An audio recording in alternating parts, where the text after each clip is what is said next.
Ici nous sommes à Lumbishi. Voici le mouvement de Wazalendo. Ça. Lumbishi tout de suite. Masisi. Des sources locales rapportent un repli du M23 après des affrontements à Lumbishi.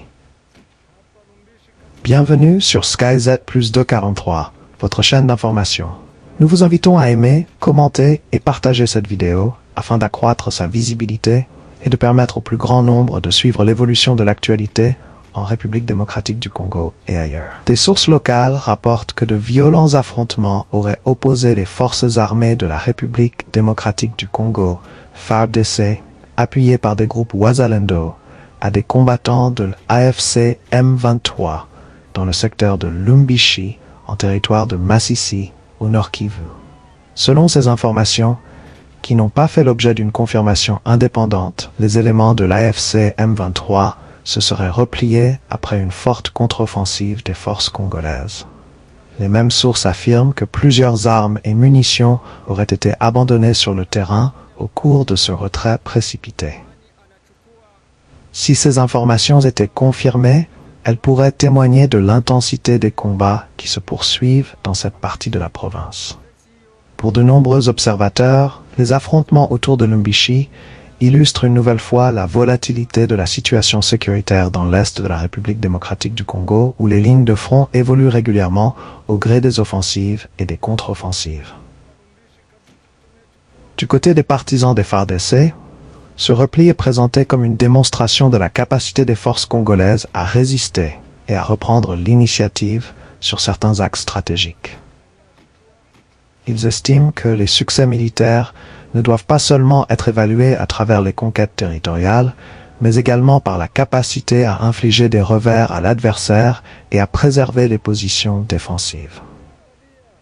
À ce stade, aucune communication officielle des parties concernées n'a permis de confirmer de manière indépendante les circonstances exactes de ces affrontements, ni le bilan matériel ou humain. La situation sur le terrain demeure évolutive et les informations continuent d'être vérifiées. Dans ce contexte de conflit, les populations civiles restent les premières victimes des combats, alors que les opérations militaires se poursuivent dans plusieurs secteurs du Nord Kivu. Afrique, les alliances sécuritaires évoluent entre le rapprochement avec la Russie et la pression internationale sur le Rwanda.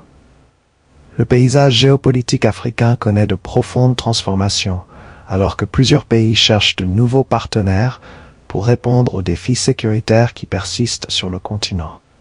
Au Mozambique, l'annonce d'un soutien militaire russe dans la lutte contre le terrorisme dans la province de Cabo Delgado illustre cette évolution.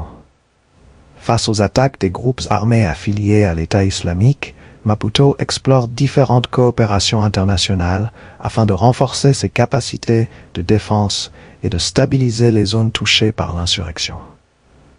Cette ouverture vers Moscou intervient dans un contexte où plusieurs États africains diversifient leurs partenariats militaires, considérant que les alliances traditionnelles ne suffisent plus toujours à répondre aux menaces sécuritaires actuelles. La Russie cherche également à renforcer son influence sur le continent en proposant des formations, du matériel militaire et une coopération dans le domaine de la sécurité. Parallèlement, le Rwanda fait face à une pression internationale croissante après des mesures prises par les États-Unis visant certains individus et entités liés aux tensions sécuritaires dans la région des Grands Lacs.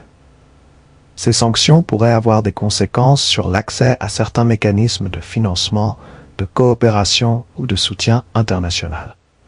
Kigali rejette régulièrement les accusations portées contre lui et affirme que ses actions répondent à des impératifs de sécurité nationale.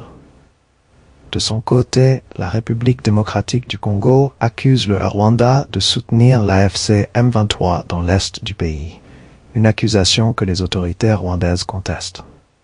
Cette nouvelle dynamique montre que les équilibres régionaux sont en train de changer.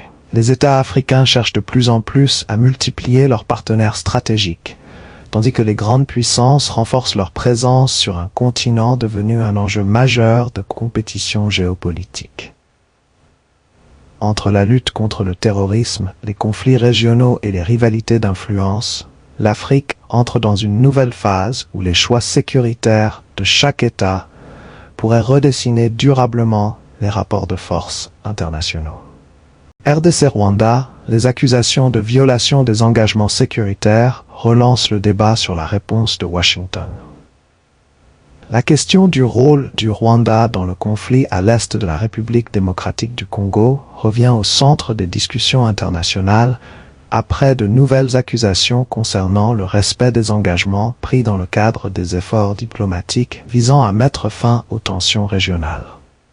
Selon des sources relayées dans les milieux politiques et sécuritaires, Washington aurait fixé comme exigence majeure le retrait des forces rwandaises présentes sur le territoire congolais, ainsi que l'arrêt de toute tentative de dissimulation de leur présence derrière les structures du mouvement AFC M23. Le secrétaire d'État américain Marco Rubio avait insisté sur la nécessité d'un retrait vérifiable des forces étrangères et sur l'importance d'éviter toute stratégie consistant à modifier l'apparence des unités militaires afin de donner l'impression d'un désengagement qui ne serait pas réel.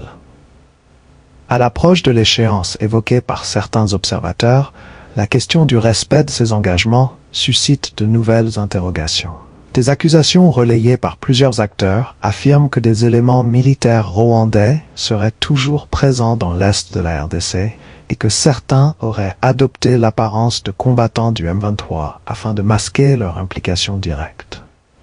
Ces affirmations sont attribuées à des analyses faisant référence à des documents des Nations Unies, notamment des rapports du groupe d'experts sur la RDC. Toutefois, Kigali rejette régulièrement les accusations d'intervention militaire directe en République démocratique du Congo et affirme que ses préoccupations sont liées à la sécurité de ses frontières, notamment face à la présence des Forces démocratiques de libération du Rwanda, FDLR. Le gouvernement congolais, de son côté, accuse le Rwanda de soutenir l'AFC M23, une accusation également contestée par les autorités rwandaises. Le débat porte désormais sur une question centrale. Quelle sera la réaction de Washington si les mécanismes internationaux concluent que les engagements pris n'ont pas été respectés? Pour plusieurs observateurs, une confirmation indépendante de violation pourrait entraîner une pression diplomatique accrue, voire de nouvelles mesures politiques ou économiques. D'autres estiment que la gestion de cette crise dépendra surtout de la capacité des acteurs régionaux et internationaux à imposer un processus de paix crédible. Au-delà des accusations réciproques, cette situation illustre une réalité. Le conflit dans l'est de la RDC est devenu un enjeu international majeur, où se croisent questions de souveraineté, sécurité régionale, ressources naturelles et influences géopolitiques.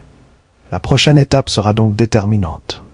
La communauté internationale devra démontrer si les engagements annoncés peuvent réellement produire des résultats sur le terrain ou rester de simples déclarations diplomatiques.